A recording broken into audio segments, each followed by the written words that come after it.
Hello, trombone players. Mr. Fitz here, and you knew that. I'm coming to you from my basement, because that's how I roll. And this video is about how to open your trombone case and how to correctly assemble your trombone. Those are two very important things because we want to take good care of our trombones so that they work well for us and that we can make beautiful music with them.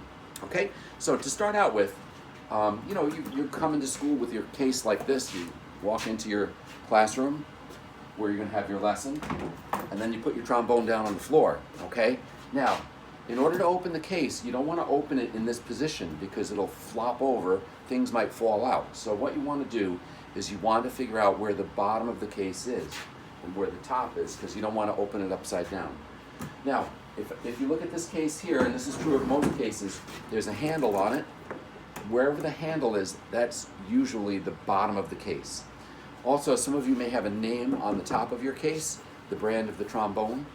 That's also another clue as to the top of the case. All right, so you want to have your trombone now like this so that you can then open it without things falling all over the place. Very important that you don't open the case in your lap because that's just asking for trouble, things falling out on the floor and getting dented and ruined. All right, now, once my trombone is like this is the top, this is the bottom, then I'm going to open the latches. And the latch mechanisms on some trombones are different, but generally they work similarly. So I just lift this and then drop that down. Same thing on this side. And then this one here just goes that way, okay? Your trombone may be a little different. And then I open the case and see the awesomeness of the trombone, which I'm about to play, okay? But first I have to put it together. Now, a lot of times kids will do things backwards, meaning they'll grab the bell section. You don't want to do that, okay? So here's the thing. You want to grab the slide section first, and you want to immediately hold it so that this part here is facing upward. The part where the water key should face downward. Please don't hold it upside down, because if the slide is not locked, and there's a mechanism for locking the slide here, then what will happen is this part will come out, and then that can get dented and ruined. We don't want to do that. Speaking of which, too, your slide, this part, the outer slide, it's very thin metal because we want it to be light so it can move quickly. But you don't want to dent this, okay? So don't let this fall off the end. Just keep it. You always want to hold your slide when you take it out of the case.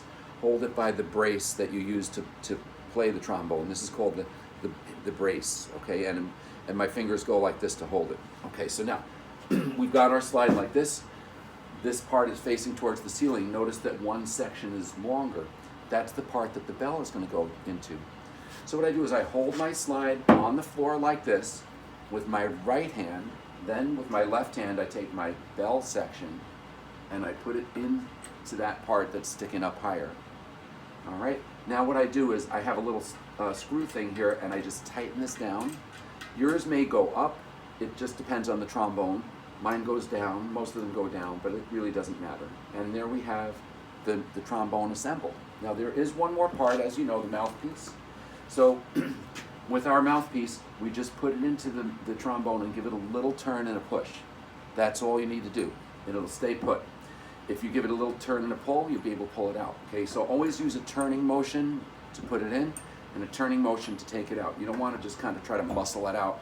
And definitely what you don't want to do, trombone players, is you don't want to bat the mouthpiece with your hand, because then that can get jammed. And then even with superhuman strength, you can't remove it. If your mouthpiece ever does get stuck, don't let your parents use pliers on it or anything like that, because you'll destroy the trombone, and then that's a big expense. What we want to do, I have a special tool at school called a mouthpiece puller where I can remove that for you. Okay, so now, let's say now we're done playing for our lesson or at home, right? We're going to put our trombone away. Just do it in reverse order. Twist and pull the mouthpiece out and put it in this little compartment like that. Unscrew the screw bobber. Now, this is important. When you want to separate these two sections, you don't just pull. Okay, grab the slide with your right hand, grab the bell with your left hand, and give it a little twisty motion, and the two parts will come apart. But that twisty motion is important, okay? If you just try to pull it, it's going to do that, and then you could dent things, okay? So you don't want to do that. You want to twist and pull it apart. Then you put the bell section in its little space, and then making sure that your slide is locked. Okay, then you put your slide section away, and say bye-bye for now for the trombone, and close the case, latch it securely. I've seen kids pick up cases that are open and trombones fall out on the floor. make sure you close the case and latch it. Okay? Great. Have fun with your trombone.